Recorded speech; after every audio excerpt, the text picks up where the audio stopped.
Are we ready? All right.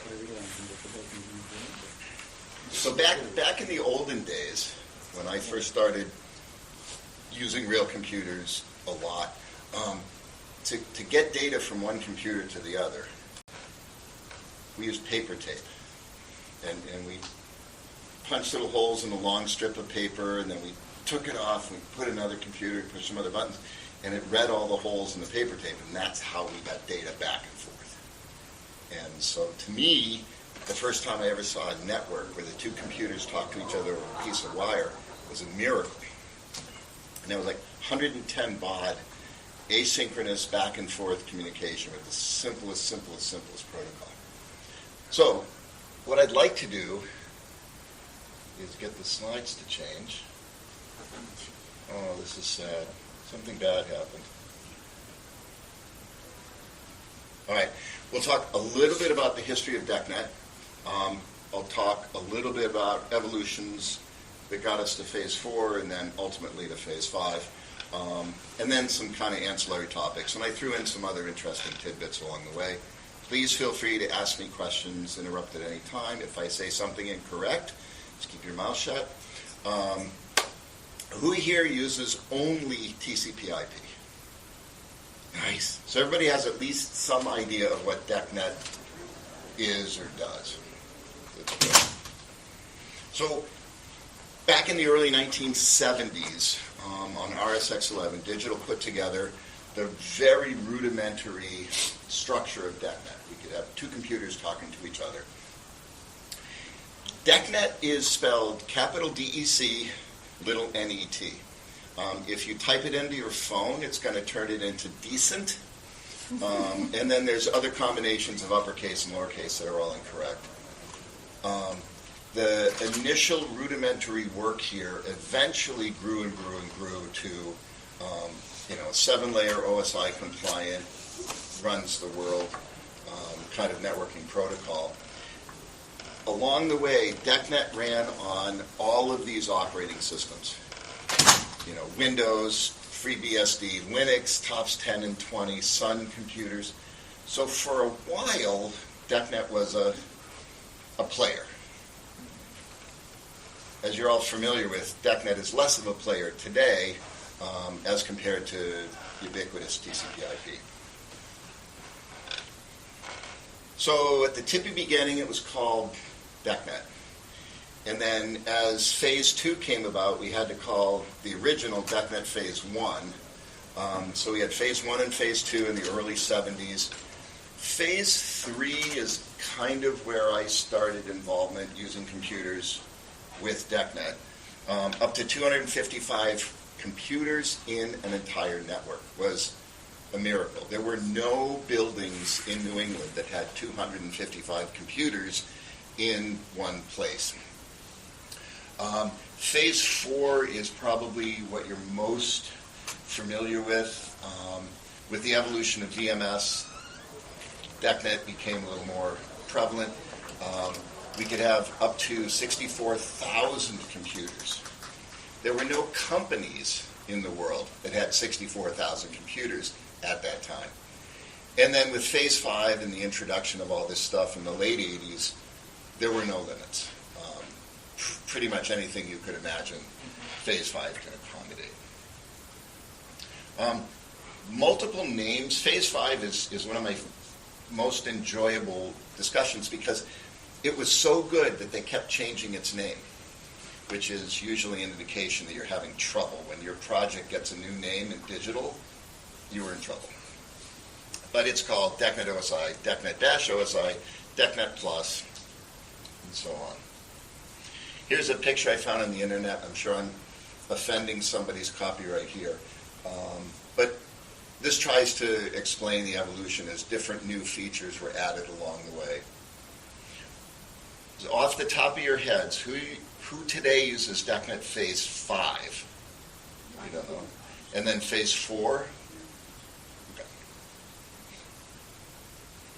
So back during this heyday, in DEC we had about 54,000 computers on the engineering network, and It also had a couple of different names as they were trying to rebrand themselves for I don't know why.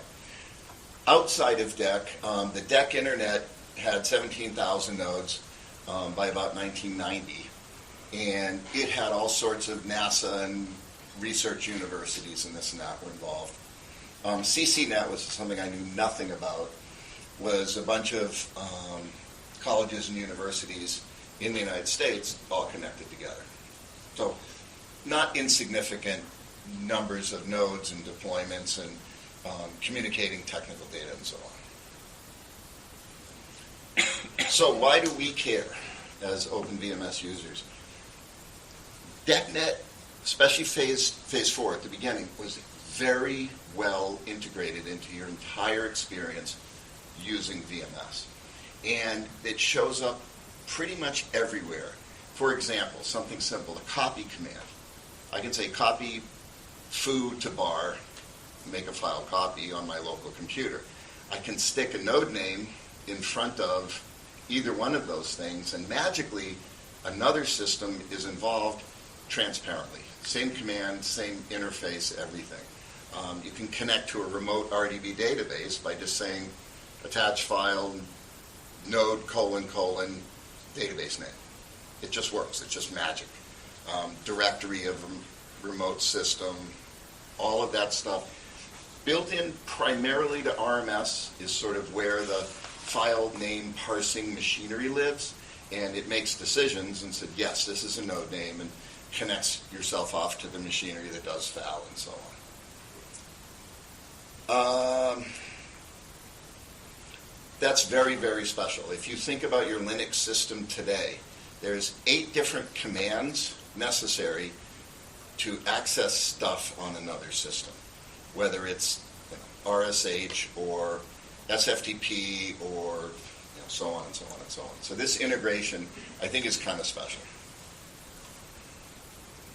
Now, how do we know what version of, what phase, what level of DECnet we're running on a VMS system?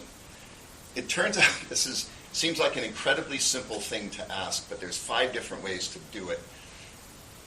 Because I'm old, I just do show system, and I look for this $sign. If net $ACP exists, then I'm running phase 5. If it just says net ACP, I'm phase 4. I'm not very smart that way. The other thing you can do is MCR NCP. So we'll talk a little bit about it. NCP is the phase 4 control interface program. It comes with phase 5 also, just so that you can do this command. So if I say show exec, it'll tell me if I'm running DECnet OSI or traditional DECnet. It's going to have different names because today it's called VSI DECnet. Before that it was HP DECnet. Before that it was Compact DECnet. Sort of embarrassing. If your program or your DCL command procedure needs to know what version it's running, you can interrogate DECnet version, which you would hope, you would dream that it would just say 4 or 5. But no, you get a long hex string where the middle character tells you what version it is. Very simple to parse and go through the extra effort.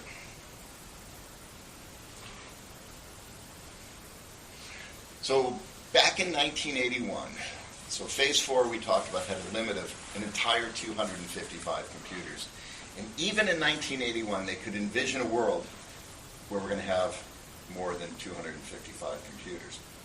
So phase 4 was a pretty big evolution of how everything worked.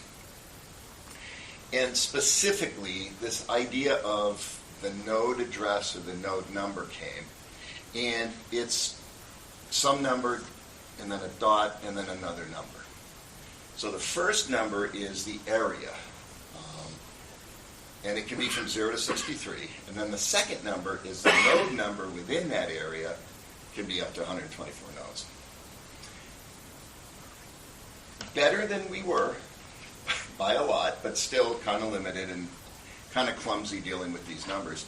So to make it more clumsy, our friends at OpenVMS Engineering has this system parameter called SCS system ID, which is involved in clusters, which you set using this very simple mathematical formula of multiplying your area number times 1024, and then add in the node number, and you get this other number, which doesn't look like either 1024 or, yeah, it's silly. But, so 2,259 in my case is what a SCS system ID would look like. That's where this number comes from. So it makes all of the nodes in your cluster have a unique number so they can be identified. And then also when you install DECnet, or when you configure DECnet, DECnet takes this number and does the math the other direction and says this is your node address. So super simple, very easy. You'll remember this the next time you install and configure. So a little side trip here. Before there was Ethernet, does anybody remember days before Ethernet? Yeah. So before Ethernet, computers were connected together with a piece of string, one to the next. And if I needed to communicate or be connected to 3 different computers, I had a piece of string from my computer to number 1, to number 2, to number 3. So we had these rat's nests of wires going all over the place, and occasionally they were labeled, and occasionally those labels were correct, and somebody just didn't unplug it from this, plug it in over there, and now that we don't know where anything goes. And many routing configurations are possible with such a technology. And we had lots and lots of really ugly situations where we had 5 connections to one computer and none to somewhere else. And we were running at an entire, when we got our DMRs, 1 megabit per second was so amazing. It's twice as fast as our DMVs. We thought life couldn't get any better. Our files were also very small back then. So where I worked within digital in Colorado Springs was in the customer support center. I didn't do customer support, and you can understand why. Our database machine, where all of your contact and contract information was, all the service calls you made to us and so on, was documented in the system. The system was built out of 4, originally 11 780s, and eventually they became 785s. And all 4 of these computers were connected with one shared memory box. It's the same computer or same hardware that the 1182 used. But they communicated with each other through shared memory, and they would find a piece of the database on some other computer. They would ask for it. That piece of the database would be pulled into the shared memory and copied out and so on. But we had all these computers connected to each other with these DMRs and DMVs, and then also connected to other computers so that we could get out to the rest of digital. Very, very complex, and it's very simple and elegant. But that's the kind of network organization we had available to us. That was state of the art before Ethernet. Then somebody invented Ethernet. And it was Apple, Xerox, Digital. Intel, Xerox. Yeah, and Intel. And they, this is a very long, funny story, but back in the olden days, the Ethernet cable was as thick as your thumb. And you'd have this very difficult to manage wire running through your entire building. And it at one end of it had a little terminator plug, and the other end it had a little terminator plug. And then some field engineer would come along with this fancy box, clamp it on the cable, and drill a hole into the side of the cable, and then screw in a little piece of wire that would stick into the cable. And that was how we added nodes to the network. Elegant, super simple, foolproof. We call it a bee sting, I think. What's that?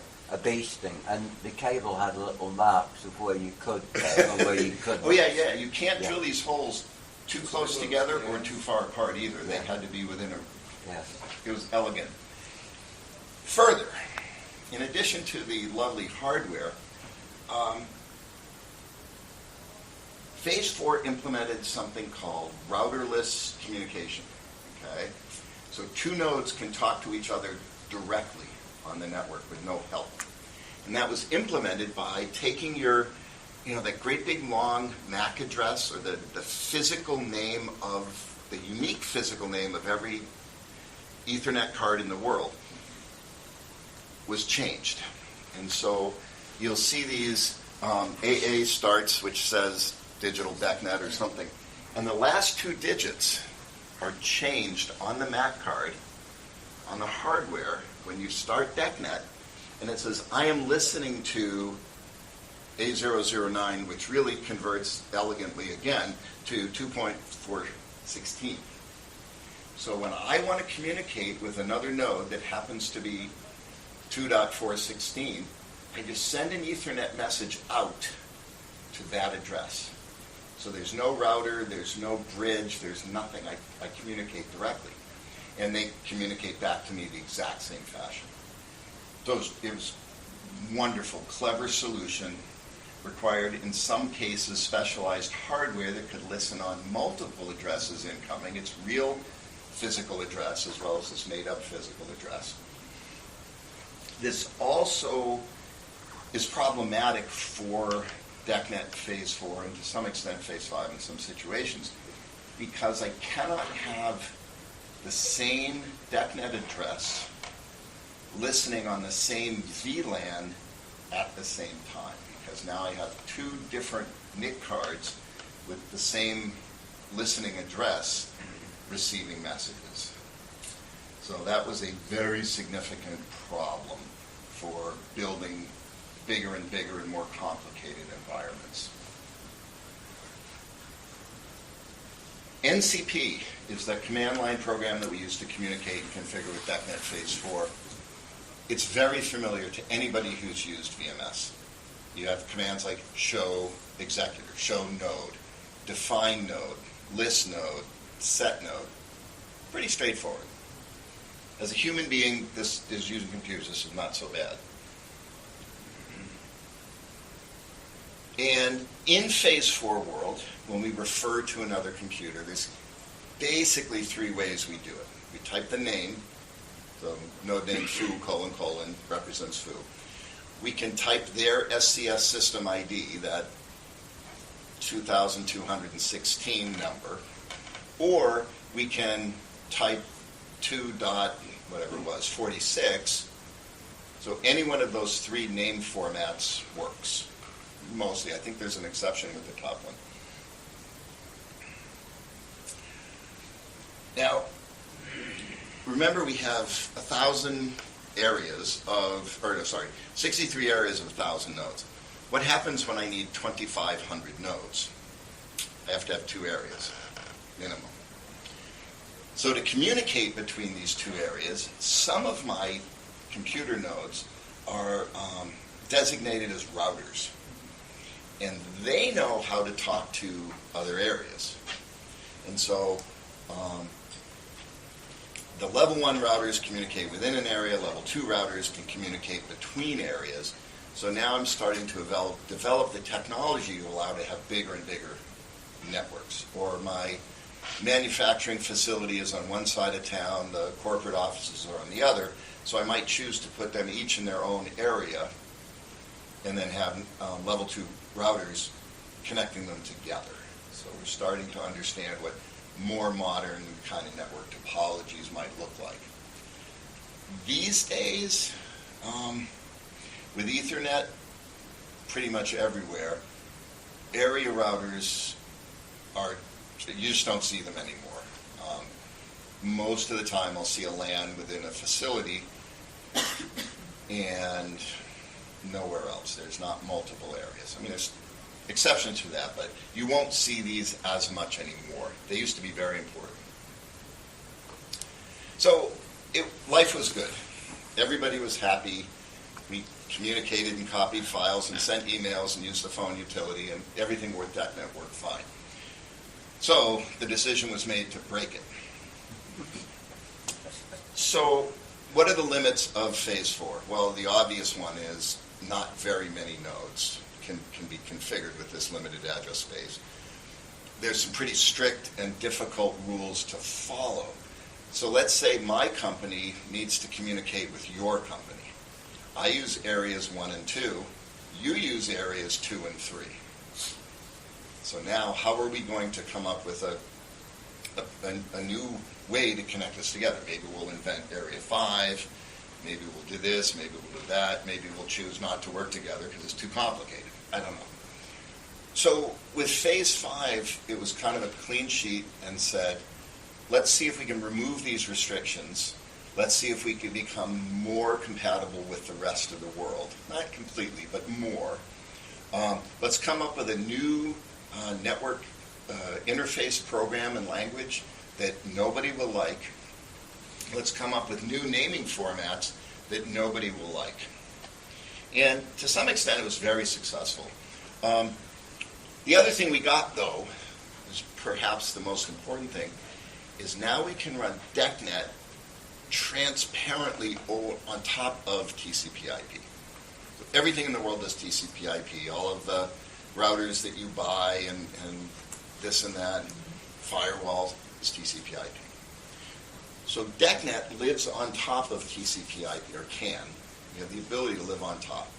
So from your application standpoint, it's completely transparent. You have no idea this is happening.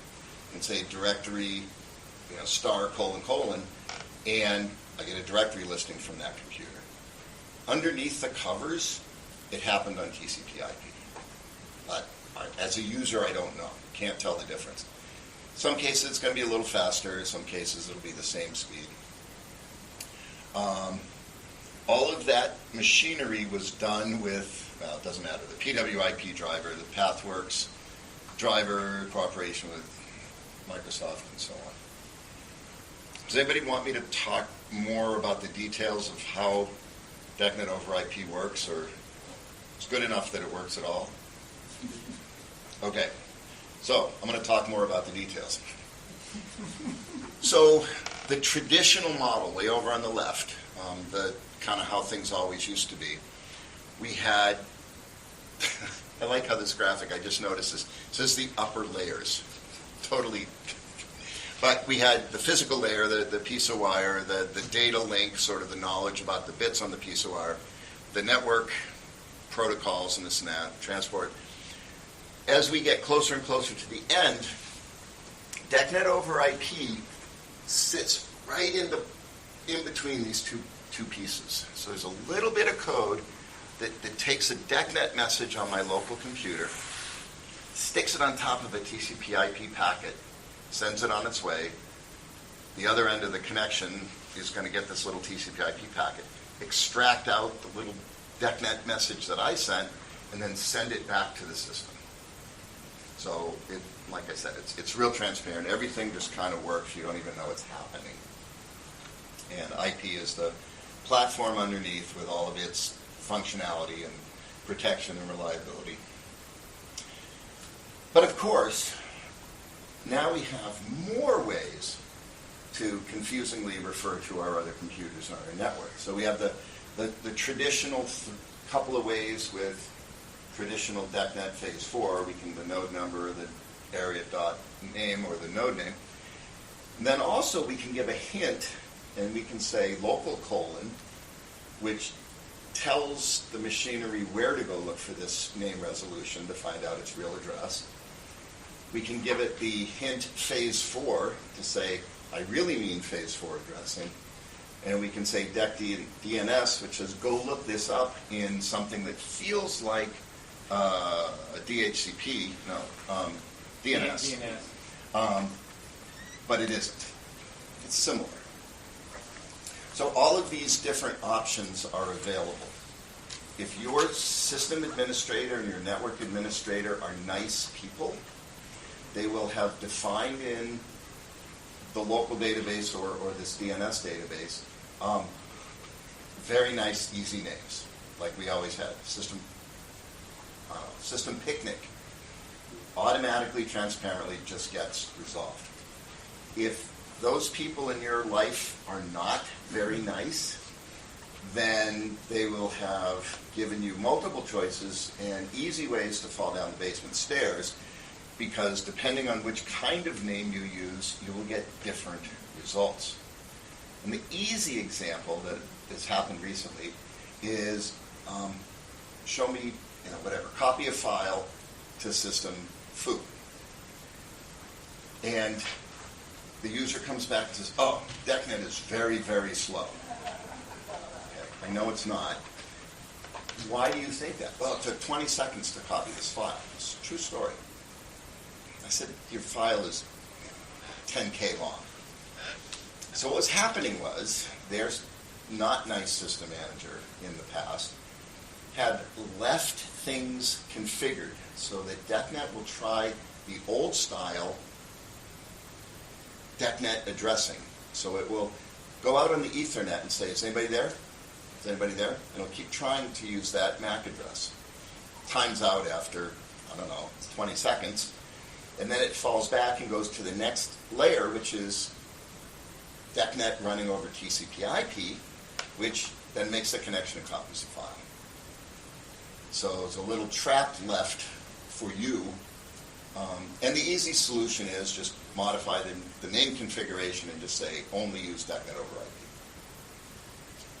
So down at the bottom here are some real true life examples. I modified the node names of different formats of using different kinds of names. So I can do the fully qualified domain name example, p101.foo.com.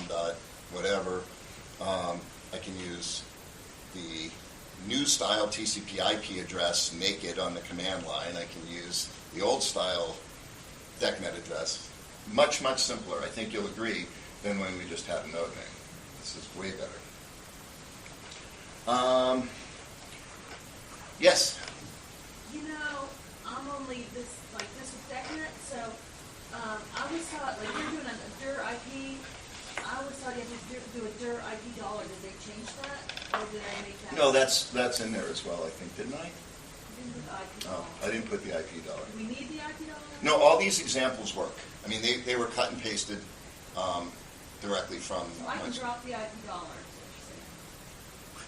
I'll try it. I would. Try it. Let us know. Okay. Thanks. Oh, one other caveat. Any presentation I've ever done that I show you a little code block like this, they're all edited. Maybe a little bit, maybe a lot, but none of them are... There's Easter eggs all over the place. DECnet Register is this delightful utility that comes with DECnet Phase 5 that you'll have no trouble at all wandering your way through. And more or less the exact same program that is just as disgusting exists on DEC OSF1. Like the Unix variants use the same miserable interface. Okay, let's talk about NCL for a minute. I badmouthed it, and now I'm going to show you why. NCL is non-human understandable. It was, like I said, it was apparently designed by several teams that didn't like each other very much. It's unbelievably difficult. The terminology, all the words they use, you've never seen before in your life. They make no sense. So net$configure is your friend.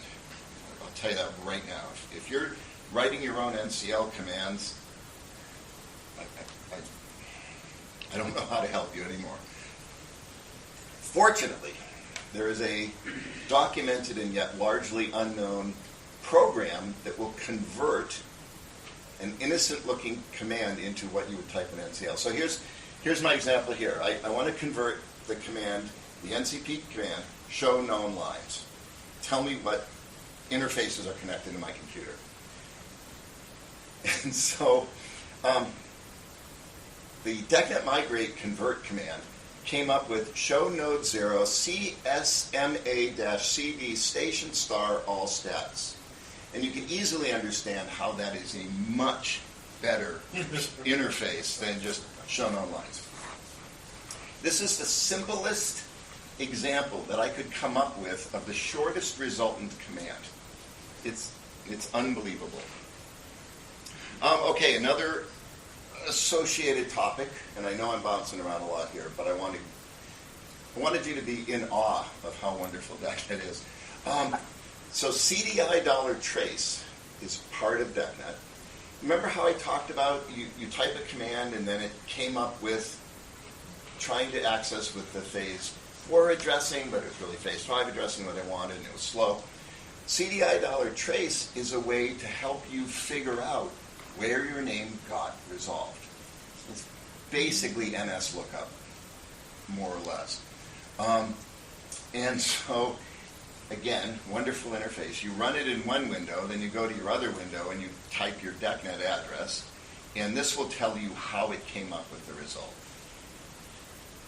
5 times in my entire career this was useful.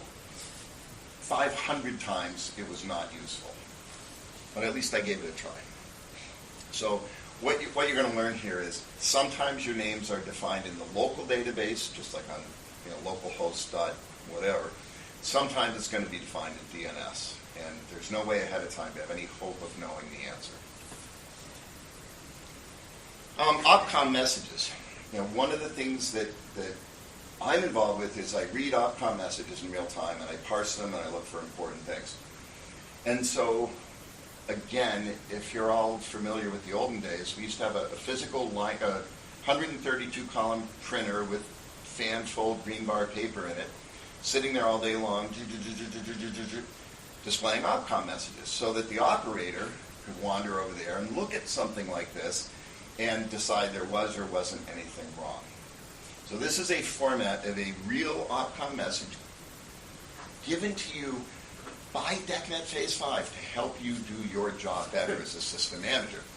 And the event is address unreachable PDU discarded from node local : A210 routing. So my PDUs got discarded. Is this important to me or not? How do I know where this came from? What is this trying to tell me? So what's happening here? So we see this source address, the AA style long number.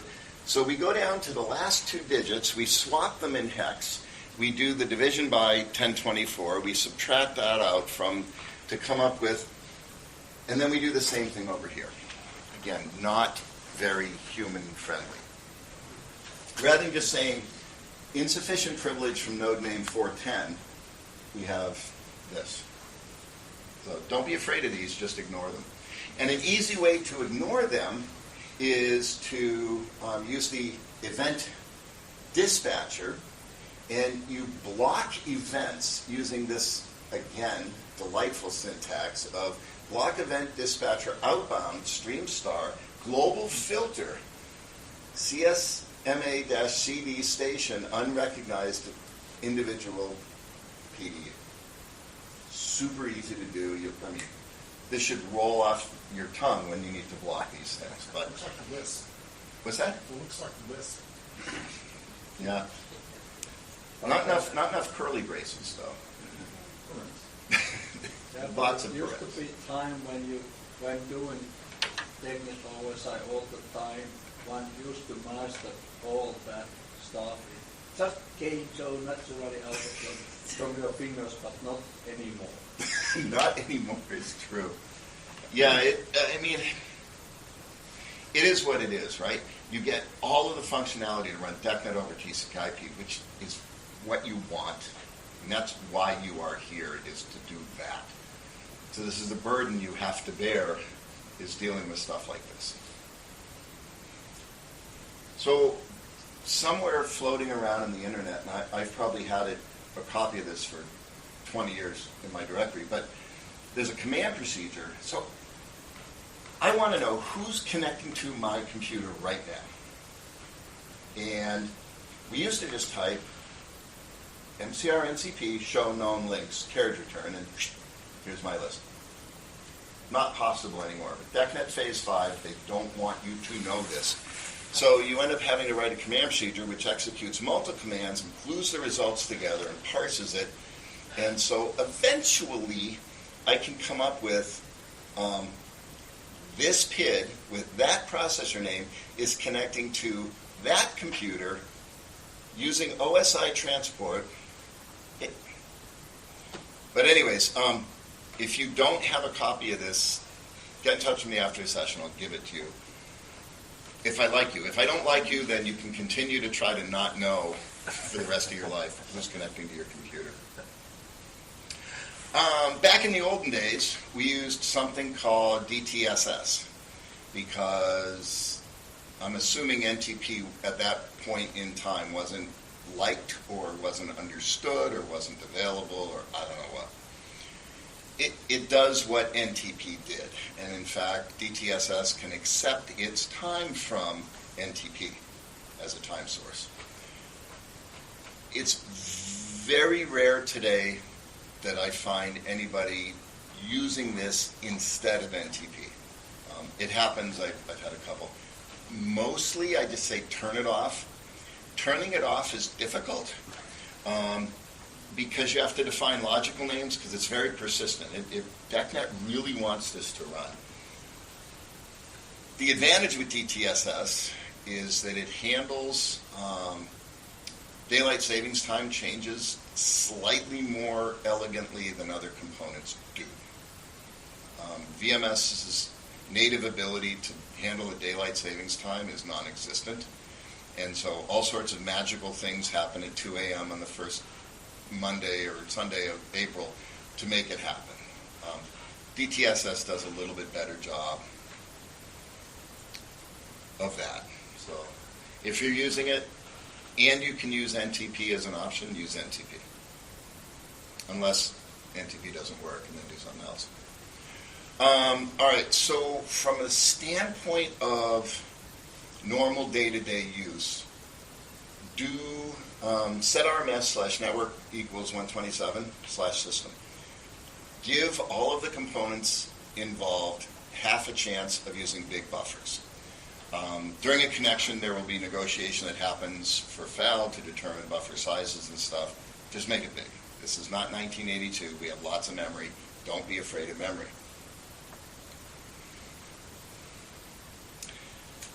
So today, everybody wants to use SSH, right? We need to for encryption and this and that and the other thing. Am I doing okay on time? I didn't touch it. I've never touched it. You have to start again. Yeah, sorry. Did you touch it? I've never touched it. I didn't do that. Okay, sorry. I know. I'm so sorry. This won't get recorded, so you won't be able to go home and listen again. So authentication. DECnet Phase 4 and Phase 5 inherently, by itself, standalone, doesn't do encryption. There are no components that do things like SSH. Also, there's pieces where plain text passwords get sent around. Your data is going to get sent around in uncompressed format. So at the command line, I can type in my username and my password inside the double quotes, and that'll be how I'm authenticated on the remote computer. It can get used almost everywhere you could type a node name. A directory command, a copy command, whatever you want. That works that way. Your security team at your company is not going to be impressed when they figure this out. So if they don't know already, don't tell them. This can be our little secret. Oh, you know, secret, the compiler says you can say Fortran and give it the spec, give the node name on it. Yeah. We'll do that. But you end up obscuring the password in the, because you set that RMS, hide the password flag. Okay. To avoid the problem of having our passwords flying around all the time and avoid the problem of having to remember your password, there's things called proxies. And a proxy is an entry in your system authorization file that says, approximately, if you see an incoming request on DECnet from this username, or for this username from that computer, log them in automatically. Don't require their password. So very, very useful. Ease makes everything wonderful, except possibly security. But so the proxy relies on both computers being very honest about who they are. You can have default proxies that just happen automatically. You can have proxies where you have to specify the username but not the password. Also, depending on how nice your previous system manager and network administrators were, it may not be possible to figure out ahead of time what the incoming node name is going to look like. Is it going to be the full FQDN format with all the dots? Is it just going to be a short name? There's really no way to predict that. So usually what I do is I do reply/enable. I make a failed login attempt. I look at the opcom message to see what it said that who I was, and I use that as the source of my proxy when I create it. We can, at this point, use the CDI trace.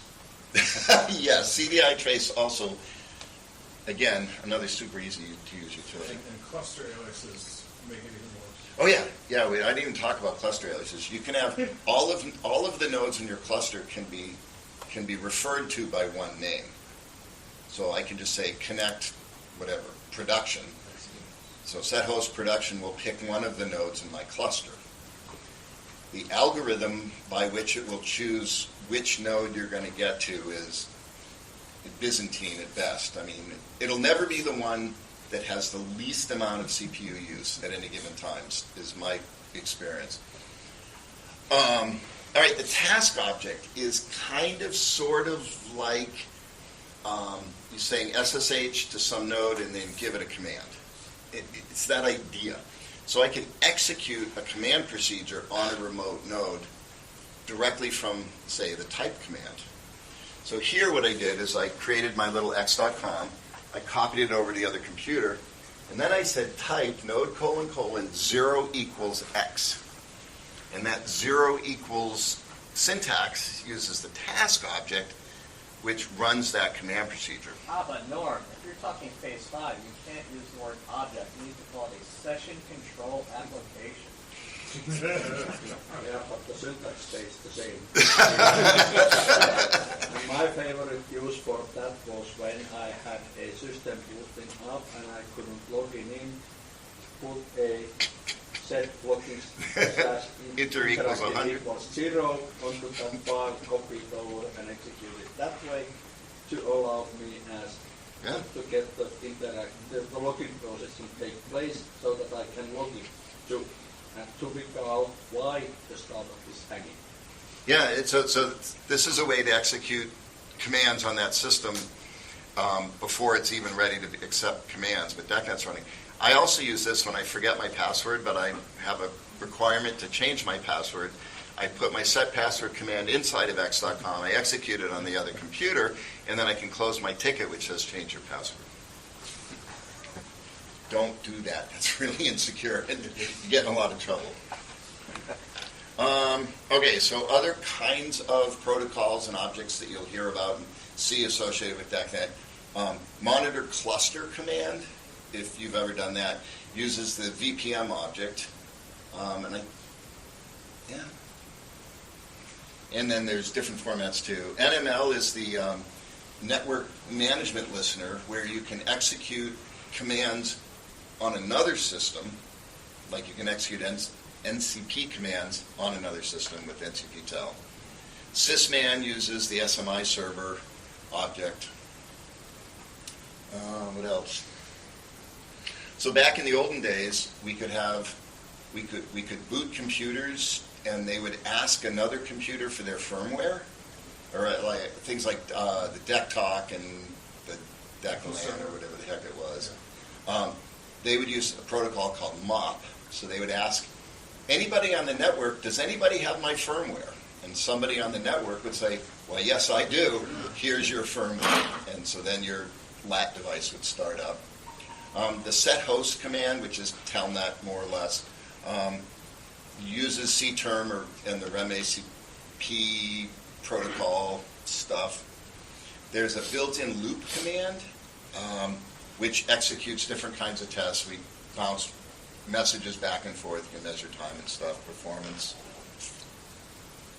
PathWorks, is anybody old enough to remember before it was called Advanced Server? Yeah. So that was a component of that whole product suite. Put DECnet on your Windows system, among other things. So that's kind of where all that happened. And then the LAN manager for OpenVMS added wonderful Windows capabilities. Did anybody here run for real a Galaxy Alpha computer where you had a great big computer with shared memory and different little interfaces and computers in the front? So there was a SMCI DECnet interface which used the shared memory to communicate between the computers. Nobody in the world, I don't think, used it. We talked about cluster aliases, where I can say all the nodes in my cluster can be referred to by this one thing. In certain environments, this works super well. If you've got a big 4-node production cluster where all the computers are identical, your workload is very, very similar in behavior, and it doesn't really matter which system you connect to, this works okay. Except for the fact you don't know what node you're going to get to, and it won't be the right one. Wireshark become one of my favorite tools. It knows DECnet, believe it or not. So when it sees DECnet messages, and there's a whole bunch of NSP activity here, it can decompose those as well. And I made myself a note to tell you exactly what this sequence was, and I have no idea what it is. But it's important. It was a really useful slide. All right, FTSV is a file transfer spooler program that you can do DECnet copies in the background in batch, and it just takes care of everything for you. You can find it on freeware CD number 7. If you care about this at this late date and you want to run on other platforms, come see me. There may be some opportunities. All right, I talked about setrms. Just include that in your system startup procedure so it's always there. It's not going to hurt anything. It will help some stuff. LANCP, all of the network-related buffer counts and buffer sizes on OpenVMS are too small. They were probably too small in 1982. They are definitely too small today.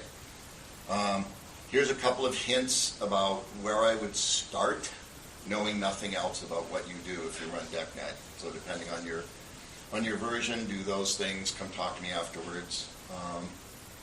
If you need more information, read all of these documents, and if you're still confused, send me an email message and I'll do what I can.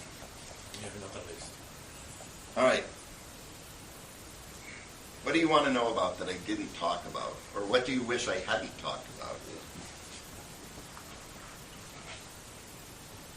DECnet over X.25.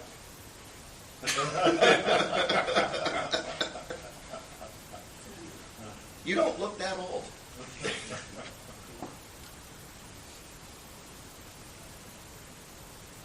All right. You're free to, go ahead.